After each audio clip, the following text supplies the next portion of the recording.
Ya! Aujourd'hui, nous allons voir les peurs.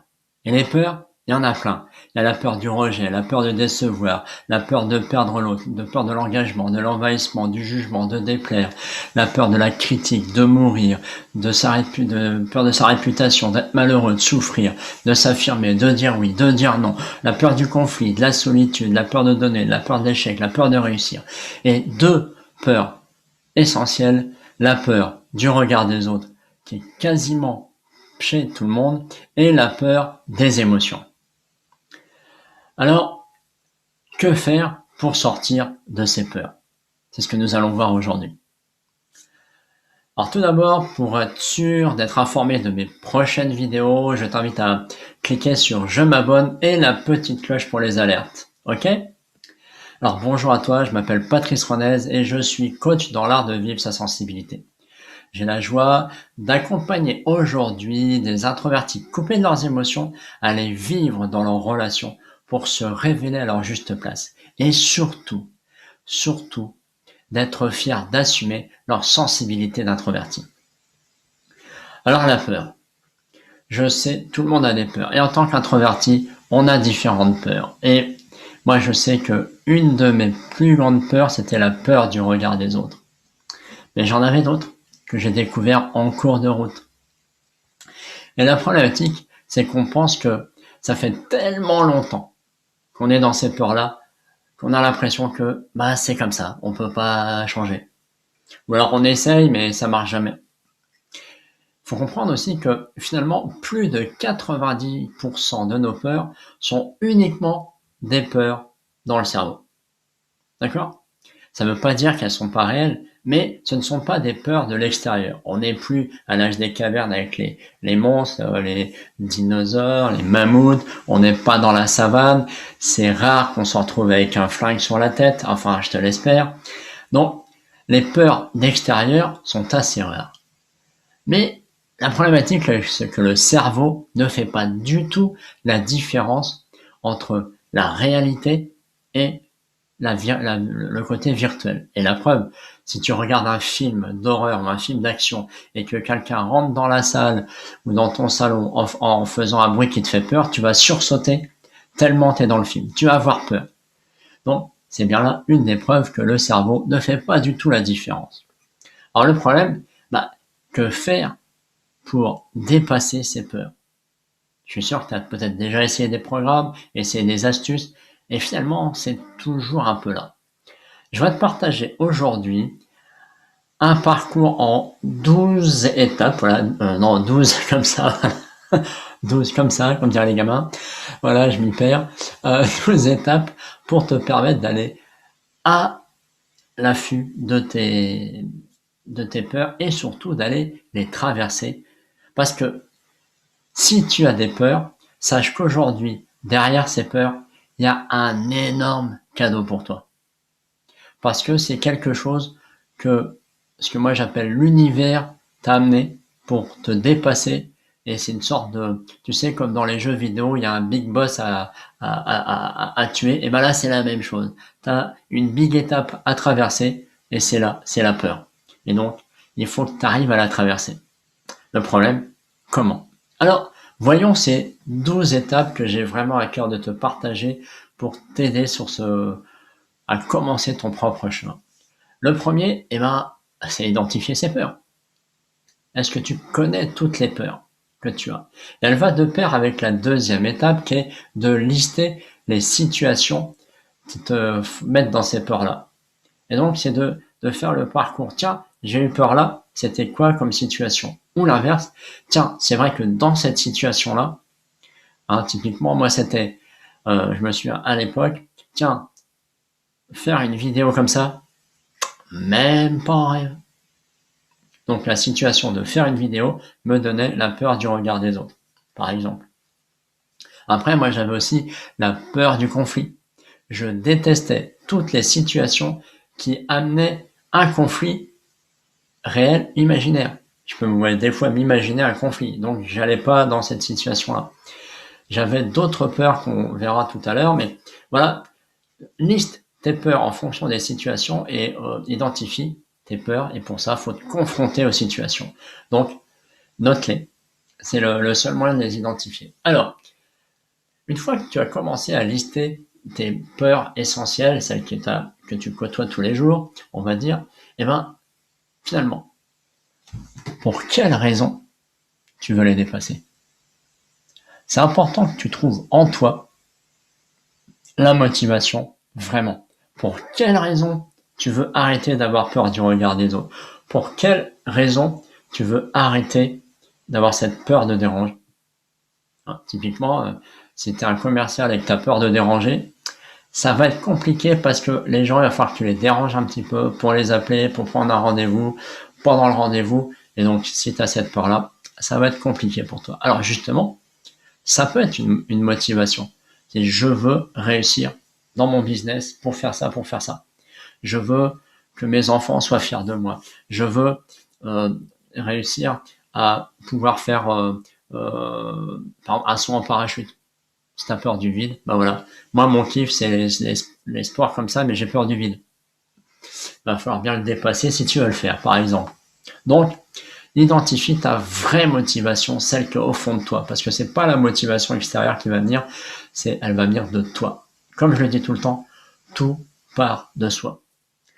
Ensuite, identifie aussi qu'est-ce que ça va te coûter si tu fais rien. Si tu continues comme aujourd'hui à rester dans ta peur, qu'est-ce qui va se passer pour toi? Ou qu'est-ce qui ne va pas se passer? Typiquement, si tu as peur de dire non et que tu dis jamais non, tous tes collègues vont continuer à t'amener tous les boulots qu'ils veulent pas faire. Et du coup, tu vas faire tout ce que tu n'aimes pas. Sympa comme perspective d'avenir dans ton entreprise. Pareil, si tu dis oui à tout, c'est l'inverse. Si tu dis oui à tous tes enfants, à toutes les demandes, qu'est-ce qui va se passer? Tu vas récupérer que des problèmes, d'une certaine façon. Ok? Donc, identifie en étape 3 et 4 tes motivations profondes et surtout, qu'est-ce que ça va te coûter si tu ne fais rien. Alors, après en étape 5, on va travailler un peu sur le mental. Le mental, quand on a peur, il est toujours là, en train de se faire des films. Moi, j'avais toujours peur du conflit, et je me souviens, par exemple, typiquement, j'étais en internat, et ça m'arrivait souvent de faire le mur, comme on dit, pour faire des sorties un peu étudiantes en étant à l'internat. Mais pendant toute la soirée, ou une grosse partie de la soirée, je me disais, ouais, mais je vais me faire choper, je vais me faire prendre. J'avais peur du conflit avec le surveillant qui nous prenait, la peur du conflit avec le directeur, la peur du conflit qui pouvait en sortir avec mes parents. Ça pouvait aller très loin. Parce que je laissais le mental se faire son grand 8, là. Donc, apprends à gérer ton mental. Plusieurs façons. Tu peux travailler sur, la méditation. Arriver à poser un peu tes pensées, te recentrer sur ta respiration, puisque quand on est dans les peurs, on respire plutôt ici, là, tu vois, là. Donc en fait, on devrait respirer en bas, là, au niveau du ventre, comme les bébés. Donc, reprends ta respiration en main avec, par exemple, la méditation ou le yoga, c'est très bien aussi. C'est arriver à être aussi, à travailler dans la visualisation. Moi, je marche très bien avec la visualisation, c'est-à-dire que là, tu t'imagines réussir tes actions. Tu t'imagines que tu n'as plus cette peur du regard des autres, que tu n'as plus cette peur de souffrir, que tu n'as plus cette peur de tes colères, que tu n'as plus cette peur d'être abandonné. Tu visualises ça. Ça va t'aider à faciliter tes passages à l'action et ta réussite. Ok? Et puis, c'est aussi travailler sur tes croyances. Qu'est-ce qui font qu'aujourd'hui, j'en ai parlé dans la vidéo précédente, si tu as ces peurs-là, c'est que aussi, on t'a appris dans ta jeunesse, surtout entre 0 à 7 ans, on t'a inculqué des croyances. La peur du regard des autres, moi c'était, je me souviens plus ce que c'était sur cette peur-là. C'était surtout arrête de parler à des inconnus. Les inconnus c'est dangereux. Donc quand tu fais un business comme le mien, je vais que vers des inconnus, donc c'est compliqué si tu as cette peur-là. Donc, il a fallu que je dépasse cette peur-là. Ok? Donc, travaille sur tes croyances. Le sixième, si un dernier point sur t'aider à gérer ton mental, c'est travail la gratitude. J'y reviendrai à la gratitude, c'est d'apprécier les bons moments de la journée, les bonnes réussites, comme les mauvaises réussites, mais tes bons passages à l'action. On va y revenir après. Ensuite, le sixième, c'est justement apprendre à gérer son corps. Si tu veux te motiver, d'accord? Imagine, voilà, je me motive. Ouais, je suis motivé, là, je vais passer à l'action. Crois-moi, est-ce que tu vas passer à l'action? Comme je le disais dans la vidéo précédente, ça va pas le faire. Donc, tu mets ton doigt au milieu de ta poitrine, là, et tu redresses ce doigt-là. Il y a un petit centimètre, là, tu le sens, là, regarde. Voilà. Et le fait de bien respirer, de mettre tes épaules en arrière, ça y est, là, t'es prêt à passer à l'action, t'es prêt à dépasser tes peurs, c'est parti. Ok? Donc, vérifie ta posture. C'est important. Mais pas que pour ça, hein. Pour tout le temps. Pense à ta posture. Si tu as tendance à te voûter parce que tu n'as pas confiance en toi, regarde-toi dans la glace. Travaille ta posture. C'est important, ça aussi. Alors, la septième étape, c'est d'apprendre à se détacher du résultat. Alors, se détacher du résultat. Oui, imagine, tu te fixes des actions. Moi, je m'étais fixé, par exemple, pour ma grosse peur du regard des autres. Avec mon coach, c'était, allez, je dois sortir et dire à 10 personnes bonjour. Pour moi, c'était quelque chose d'extrêmement compliqué. Le problème, c'est que les premières fois où je suis sorti, je faisais 0 bonjour. D'accord? 0. Et donc, je rentrais chez moi, j'étais frustré, j'étais en colère après moi, je m'en voulais, j'étais pas très fier de moi. Jusqu'à ce que je comprenne, suite à un coaching avec mon coach, justement, il m'a fait comprendre que oui, mais regarde, t'es sorti, t'as essayé, t'as testé. Peut-être que c'était pas le bon moment, peut-être qu'il faut recaler, peut-être que 10 c'était trop, peut-être que si tu commences avec 3. Et effectivement, j'ai commencé avec 3. Et au bout de quelques jours, j'ai réussi. J'en ai fait 1, j'en ai fait 2, j'en ai fait 3. Et donc, ce qui compte, c'est ce que tu vas tester, ce que tu vas aller faire. Peut-être que tu as, au début, oui, j'en ai pas fait, mais au moins, j'ai pris mon courage à deux mains et je me dis, allez, pendant 1 heure, tu vas en centre-ville et tu vas faire en sorte de dire bonjour. J'ai pas réussi, mais j'ai fait la démarche. Donc, c'est une première victoire. Ok? Donc, détache-toi du résultat pour te concentrer sur le parcours que tu réalises. Ok? Alors, ensuite, c'est justement pour t'aider là-dessus, choisis une échelle à ton niveau. Choisis un escalier à ton niveau. Parce que si tu prends des grosses marches, alors que tu es capable de faire que ça va être difficile pour toi. Si moi, mon coach m'avait dit, bon allez, t'as peur du regard des autres, allez, demain, tu fais une conférence devant 50 personnes. Ah non, pas possible. Donc aujourd'hui, je fais des vidéos, je fais des conférences, pas de problème. J'ai plus cette peur-là, d'accord? Donc, c'est l'idée, c'est-à-dire, quelle est ta première étape? Alors, pas trop facile, mais un petit peu challengeante pour être fier de toi. Quelle est cette première étape? Si tu as peur de dire non, tu es habitué à dire toujours oui parce que tu as peur peut-être de déplaire aussi. Donc, choisis les personnes ou les choses pour lesquelles tu peux commencer à dire non. Si tu as du mal à dire non à ton patron, ce que je comprends, une figure d'autorité, c'est compliqué. Peut-être que avec des collègues ou avec des amis, tu peux dire non à des choses que finalement t'aimes pas trop, mais que tu acceptais jusqu'à présent. Apprends à ton niveau, mais surtout, fais-le. Et justement, l'idée, c'est de t'entourer de personnes qui vont t'aider. Des personnes qui vont être là pour dire vas-y, je crois en toi, ça va y aller, tu vas réussir. Et puis tiens, moi j'ai fait comme ça, peut-être que tu peux, pourquoi pas essayer comme ça.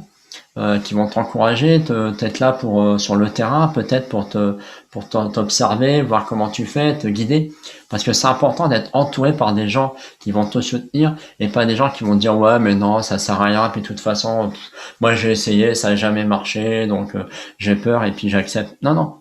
Si toi tu as envie de dépasser ta peur, entoure-toi de personnes compétentes si tu allais vers du coaching ou des thérapeutes ou autres, ou de personnes de ton entourage qui vont t'aider. C'est important d'être entouré, surtout pour dépasser ses peurs. C'est vraiment un grand facteur de réussite. Le 10e point, et ben justement, c'est de respecter tes engagements. Avec cette personne-là de confiance, engage-toi. Dire voilà, tiens, voilà, mon projet c'est ça, j'ai vraiment besoin d'arriver à dépasser cette peur-là. Voilà, je voudrais mettre ça en place et voilà, je m'engage avec toi que tous les jours, je vais, pour moi par exemple, c'était tous les jours, je vais sortir et dire au moins bonjour à une personne, au commerçant. Après c'était discuter, après c'était demander des choses à des gens dans les rues. C'est comme ça que j'ai augmenté mes marches. Parce que c'est comme au début, hein, si tu aimes la montagne, par exemple, bah, si tu n'as jamais fait de marche à pied, tu vas pas te dire, bah tiens, je vais faire l'Everest. Non. Tu vas commencer à marcher autour de chez toi un quart d'heure, après tu vas commencer à faire des terrains plus vallonnés, etc. pour après pouvoir t'attaquer, peut-être dans 1 an ou 2, à faire l'Everest. Mais voilà, faut pas aller trop vite, mais faut avancer quand même. D'accord? Donc, engage-toi et respecte tes engagements pour être fier de toi. Le 11e point, c'est d'être dans le moment présent. Quand tu es dans ton action, qui te challenge un peu pour dépasser ta peur, sois là présent. Laisse ta tête. Si tu as bien travaillé ta préparation avec la méditation, la visualisation, la gratitude, continue à ce moment-là. Sois dans le même moment présent. Qu'est-ce que tu fais? Pourquoi tu es là? Pourquoi tu veux dépasser ta peur? Pourquoi tu fais cette action? Sois présent là. Être présent avec toi, c'est être présent avec l'autre. Ok? Être présent pour toi, c'est déjà l'essentiel par rapport à ça. Et enfin, la 12e étape, c'est faire l'auto-bilan. Comment ça s'est passé pour toi, toutes ces actions? Choisis des périodes où tu fais ton bilan. Ça peut être tous les soirs, toutes les semaines, tous les 15 jours. Choisis de contrôler ton avancement. Peut-être avec la personne qui t'encourage, qui te soutient, pour mesurer ton avancement, mesurer ce qui a marché, ce qui n'a pas marché, et surtout, rester dans le côté positif. C'est pour ça que c'est important d'être entouré de quelqu'un d'extérieur, parce que souvent, dans nos peurs, et c'était mon cas, ouais mais non ça va pas marcher, et puis je suis trop nul, et puis je suis trop con, j'ai fait ça. Toi le cerveau là il t'emmène mais loin loin loin loin, et le problème c'est que ça va pas t'aider, ça va pas t'aider du tout à réussir. Donc c'est vraiment important que tu fasses ton auto-bilan pour avancer. Ok? Donc reprenons rapidement les 12 points. Le premier, c'est confronter tes peurs aux situations pour les identifier. C'est lister les situations qui t'amènent à ces peurs-là. Le troisième, c'est identifier tes motivations profondes à dépasser tes peurs. Le quatrième, c'est identifier aussi les coûts à rester. Qu'est-ce que ça va te coûter de rien faire, de ne rien changer et de rester dans ta peur? Le 5e élément, c'est apprendre à gérer ton mental avec la visualisation, la méditation, la gratitude et d'autres encore. Le 6e, c'est apprendre à gérer ton corps. Souviens-toi, la posture, sois fier de toi, sois un guerrier, une guerrière à ce moment-là. Le 7e, c'est détache-toi du résultat. Ce qui compte, c'est ce que tu mets en place, même si pour l'instant ça ne marche pas. La 8e, c'est planifier. Ah oui, j'ai oublié ça tout à l'heure. Planifier sur une échelle tes actions progressives. Voilà, tes marches. Tu choisis. Entoure-toi. La 9e, c'est entoure-toi de personnes qui vont t'accompagner, qui vont t'encourager et qui vont corriger éventuellement avec toi le tir pour t'aider à mieux avancer. Le 10e point, c'est respecte ton engagement. Assure-toi de respecter l'engagement que tu tiens avec ces personnes-là. Le 11e, sois présent dans le moment où tu fais l'action pour bien ressentir ce qui se passe en toi. Et enfin, 12e, fais ton auto-bilan. Ok? Alors, ce qui serait intéressant, c'est que tu viennes me dire justement qu'est-ce que tu as mis en place. Est-ce que cette méthode, on va dire, on peut appeler ça une méthode, ces 12 points t'ont aidé à dépasser tes peurs? Qu'est-ce que tu as mis en place? Peut-être que tu as aussi des points qui sont pas très clairs dans ce que j'ai expliqué. Pose-moi les questions, je me ferai un grand plaisir de t'y répondre pour vraiment t'aider à dépasser. tes peurs justement. Alors, si tu as aimé cette vidéo, si tu sens qu'elle t'a impacté aujourd'hui, like-la pour qu'elle soit visible à plus de personnes et surtout, partage-la à des personnes de ton entourage auxquelles tu penses que ça peut aider. Parce que si je fais cette vidéo-là, c'est exclusivement pour ça, pour que ça aide un maximum de personnes. Aussi, tu peux devenir quelqu'un d'important sur cette chaîne YouTube en participant au contenu de cette chaîne. Comment? En participant à l'enquête sur les introvertis. Tu trouveras le lien ci-dessous de la vidéo dans la description. Et dans ce lien, tu pourras déposer des questions ou des situations aujourd'hui qui te posent problème pour que je puisse t'apporter de la valeur et peut-être des solutions aujourd'hui à ce que tu vis. Ok? Alors surtout, prends soin de toi et ose devenir le véritable artiste de ta vie.